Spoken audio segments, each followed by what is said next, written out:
ఆనాడు ఇశ్రాయేలుకు తోడై ఉన్న ఆ దేవుడే ఈరోజు నీకు నాకు తోడై ఉన్న దేవుడు. ఆనాడు మోషే, ఇశ్రాయేలు సర్వ సమాజం ఎవరిని సన్నుతించారో, యెహోషాపాతు, హిజ్కియా ఎవరిని సన్నుతించి ఎవరి మీద డిపెండ్ అయ్యారో, ఆ దేవుడు ఈరోజు నీకు నాకు దొరికాడు. ఈరోజు నీకు నాకు ఆయనే దేవుడు. వారి దేవుడే నా దేవుడు, వారి దేవుడే నీ దేవుడు.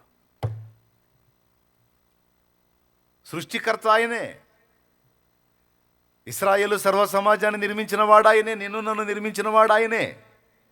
మళ్ళీ వాళ్ళ దేవుడు మనకు వచ్చాడు కాదు, మనందరినీ నిర్మించిన నిర్మాణకుడు ఆయనే, మన తండ్రి, మన సృష్టికర్త, మన సమస్తమును. హల్లెలూయా, హల్లెలూయా. ఇశ్రాయేలు సర్వ సమాజం దాటి అవతలికి వెళ్ళిపోతే స్తుతించుకుంటా, తంబురలు వాయించుకుంటా, ఆనందంగా పాటలు పాడుకుంటా, స్తోత్రాలు చెప్పుకుంటా, మరి ఎటు పక్క నీళ్ళు ఇటు పక్క నీళ్ళు కొండల్లాగా అవి ఎట్లాగినాయో ఎవడికి అర్థం కావట్లేదు. మధ్యలో ఆరింది నేల, దుమ్ము లెగుస్తుంది నేలలో, సముద్రం మధ్య నేల మీద పొడి నేల. ప్రాణాలు ఎట్లుంటాయండి ఒకసారి ఊహించండి మీరు.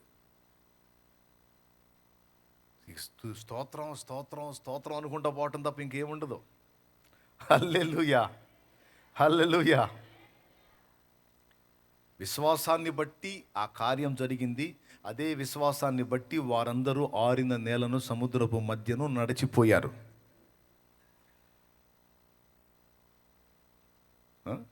వాళ్ళు విశ్వాసాన్ని బట్టి నడిచిపోయారు.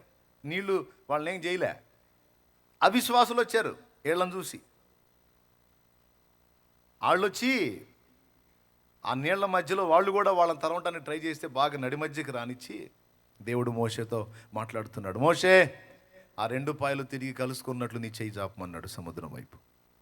కర్రనెత్తి సముద్రం వైపు చేయి చాపినప్పుడు వాళ్ళ ఐగుప్తు సర్వ సేనలను అదుగో చూడు ఎలా ముంచేస్తాడో చూడు. అవుట్, అదుగో కలిపేశాడు మొత్తం. చూడండి, కలిసిపోతుంది మళ్ళా సముద్రం. తన ప్రజలకు అదే సముద్రం దారిస్తే తన ప్రజలను వేధించిన వారిని అదే సముద్రం ముంచి పడేసింది. అవుట్. విశ్వాసాన్ని బట్టి ఇదంతా.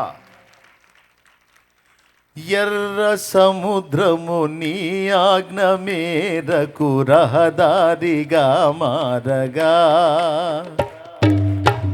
ఎర్ర సముద్రము నీ ఆజ్ఞ మేరకు రహదారిగా మారగా, దాటిరే నీ జనులు బహుక్షేమముగా, ఆ జలములలోనే శత్రు సైన్యము మునిగిపోయెనే,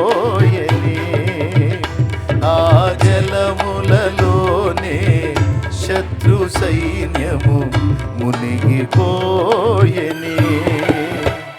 కృపా సత్య సంపూర్ణుడా, సర్వలోకానికే చక్రవర్తివి నీవే యేసయ్యా, సర్వలోకానికే చక్రవర్తివి నీవే యేసయ్యా, నా సన్మానానికే మహనీయుడవు నీవేనయ్యా, మహనీయుడవు నీవేనయ్యా. దేవునికి మహిమ. ఏందండి అంత నీరసంగా చెబుతున్నారా?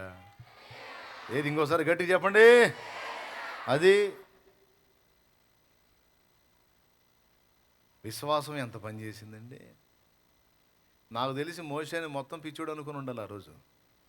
అది మీరు ఊరకనే నిలబడమంటాడు, మీరేం చేయొద్దు అంటాడు, దేవుడే చూసుకుంటాడు అంటాడు. ఏం చూసుకుంటాడు దేవుడు? వాడు వచ్చాడు దగ్గరికి, ఆడు చేసేస్తాడు, ఆడు చంపేస్తాడు అని వీళ్ళు టెన్షన్. మోషేకి తెలుసు కదా, ఎందుకంటే సంవత్సరాలుగా ఆయనతో నడుస్తున్నాడు దేవునితో. ఆయన ఏందో తెలుసు మోషేకి, ఆయన బాహుబలం ఏంటో తెలుసు. ఎందుకంటే వాళ్ళని బయటికి తెమ్మని పంపించిందే మోషే ఆయన కదా, మండుచున్న పొదలో కనపడి. కాబట్టి మోషేకు ఉన్న విశ్వాసం ఇశ్రాయేలుకు ఉన్న విశ్వాసం వేరు. ఇశ్రాయేలు సర్వ సమాజం ఈజ్ ఈక్వల్ టు ఓన్ ఒక మోషే. అది దైవజనుడు అంటే. దేవునికి స్తోత్రం కలుగును గాక. ఇశ్రాయేలు సర్వ సమాజము = మోషే. వాళ్ళెవ్వరికీ లేనంత విశ్వాసం మోషేకుంది.